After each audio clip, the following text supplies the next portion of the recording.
স্বাগতম জনাইছোঁ আপোনালোকক আপোনাৰ চেনেল এডুকেশ্যন চেনেললৈ। আজি আমি এটা কুৱেশ্যন আলোচনা কৰিম।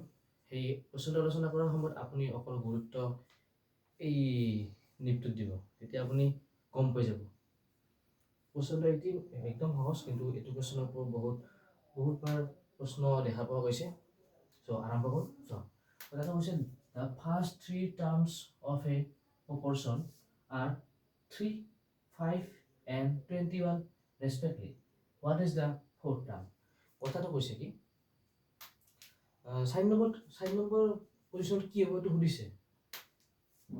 The first 3 terms of proportion 3, 5 and 21 respectively. What is the fourth term? মানে কথাটো কৈছে কি, আমাক 3টা প্ৰপৰশ্যন দিছে, প্ৰপৰশ্যনত 3টা টাৰ্ম দিছে, 3, 5 and 21 respectively. What is the fourth term? কথাটো কৈছে প্ৰপৰশ্যন। এই প্ৰপৰশ্যন যেতিয়া শব্দটো আপুনি দেখিব, প্ৰপৰশ্যন যিটো শব্দটো আছে, যেতিয়া আপুনি এই শব্দটো দেখা পাব, এই আপুনি এটা বস্তুৱে মনত ৰাখিব, এই প্ৰপৰশ্যন শব্দটোৰ অৰ্থ হৈছে এইটো। আপুনি এনেকৈ মনত ৰাখিলে হ'ব, খালি মনত থাকিব লাগে আৰু সময়ত সেই বস্তুটো যাতে ইমপ্লাণ্ট কৰিব পাৰি পৰীক্ষাৰ সময়ত, সেইটোৱে গুৰুত্বপূৰ্ণ কথা। বাকী বেলেগ একো নাই।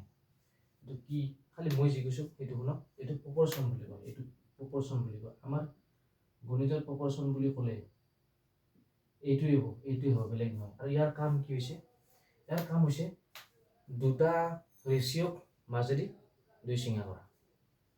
এতিয়া কথাটো হৈছে কি, দ্য ফাৰ্ষ্ট 3 টাৰ্মছ অফ প্ৰপৰশ্যন মানে এইটো R 3, 5 and 21 respectively. What is the fourth term? আমাক 4 নম্বৰ টাৰ্মটো দিছে। এতিয়া চাওক, এতিয়া যেতিয়া আমি এইটো ব্যৱহাৰ কৰিম মানে চবফালে ৰেচিঅ' হ'ব, আপোনাৰ মনত আহি যাব। চাওক, 3 ৰেচিঅ' 5 প্ৰপৰশ্যনটো বহাই ল'ব। আপুনি এইটো প্ৰপৰশ্যন বুলি কয়, এইটো বহাই ল'ব। তাৰপিছত আৰু এটা দিছে 21। ইয়াত আৰু এবাৰ ৰেচিঅ' কৰিব, কাৰণ এইটো ৰেচিঅ' বিভাগ কৰে মানে দুটা থাকিব ফাইনেল, সেইটো আপুনি মনত ৰাখিব। এবাৰ চাওক, এইটোতো আমি নাজানো, আমি ইয়াক মানি ল'ম এক্স। এতিয়া ৰেচিঅ'টো আমি এনেকৈ লিখিব পাৰোঁ, বা 1/2 সেনেকুৱা মডেলতো লিখিব পাৰোঁ। এনেকৈ চাওক, 3/5 প্ৰপৰশ্যনটো ইউজ কৰিলোঁ আমি, তাৰপাছত 21/x। এইখিনি যেতিয়া আহিব, তেতিয়া আপুনি এটাই মনত ৰাখিব, বেলেগ কৰিব লগা একো নাই। ডাইৰেক্ট এইটো পূৰণ কৰিব আৰু এইটো পূৰণ কৰিব, তাৰপিছত আপোনাৰ ৰিজাল্টটো এনে ওলাই আহিব। চাওক, লিখিব আপুনি 3 into x, পুৰণা কথা কৈছিলোঁ, x আহি গ'ল, মাজত সমান চিন বহাই দিব, কাৰণ পূৰণ কৰি দিয়ালৈ ই উঠি যাব। যোনটো প্ৰপৰশ্যন নামৰ যিটো বস্তু কৈছে, মানে এই চাইনটো উঠি যাব, তাৰ জেগাত সমান চিন আহিব। এতিয়া চাওক, আমি 3x লিখিলোঁ, এই কিমান আছে 5 পূৰণ 21। একদম নৰ্মেল, একদম সহজ, পাৰিব আপুনি, চিন্তা কৰিব নালাগে। চাওক, 21 into 5, 5 × 5, 5 × 2 = 10। মানে আমি এইখিনি পূৰণ কৰাৰ লগে লগে 105 পালোঁ। ইয়াত আপুনি 105টো লিখিব। 3 into x পূৰণ কৰিলে কি হ'ব, 3x। এতিয়া কথাটো হ'ব কি, যিবিলাক আখৰ থাকে এইবিলাকতো এক চাইড হৈ যাব, যিবিলাক নম্বৰ থাকে এইবিলাক এক চাইড হৈ যাব। এতিয়া যেতিয়া আমি ইয়াত অকল এক্সটো লিখিম, লেখাৰ লগে লগে 105 ই পূৰণৰ আছিল, হৰণৰ আহি যাব। একদম চিম্পল। লাষ্ট আৰু এটা ষ্টেপ, ইয়াত এনচাৰ ওলাই যাব।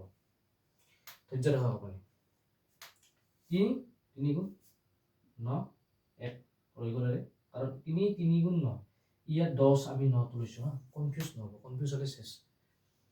3 গুণ 9, এতিয়া 1 থকা বুলি ধৰি লওক আপুনি, 3, 5 গুণ 15। এতিয়া চাই লওক হয়তো কনফিউজ হৈ যাব পাৰে। কনফিউজ হ'লে মেথছ কেনেকৈ ক্লিয়াৰ হ'ব, কনফিউজটো নহ'লে হ'ব। তিনি 3 গুণ 9 10 পৰা 5 নামি আহিল 15 3 5 গুণ 15 ইয়াৰ এনচাৰটো হ'ব অপশ্যন বি 35 আপুনি এনেকৈও কাটিব পাৰে এনেকৈও কাটিব পাৰে প্ৰথম অৱস্থাত আপুনি এইটো ট্ৰাই কৰিব পাছত লাহে লাহে আপুনি এইটো কৰিব ডাইৰেক্ট নকৰিব ডাইৰেক্ট কৰিলে কনফিউজ হৈ যাব আৰু মেথছত চবতকৈ ডাঙৰ কথা হৈছে ক্লিয়াৰিটি যদি আপুনি বস্তুটো বুজি নাপায় কিয় কি কেনেকৈ তেনেহ'লে মেথছটো অলপমান গণ্ডগোলেই হয় মনত ৰখাটো যি কি নহওক আজিলৈ ইয়াতে ধন্যবাদ আৰু কুৱেশ্যনবিলাক এনেকৈয়ে বুজাই থাকিম পিছলৈকেও ইয়াত চেনেলটো ছাবস্ক্ৰাইব কৰে মোৰ আহি থকা ভিডিঅ'বোৰ আপোনালোকে পাবলৈ ধন্যবাদ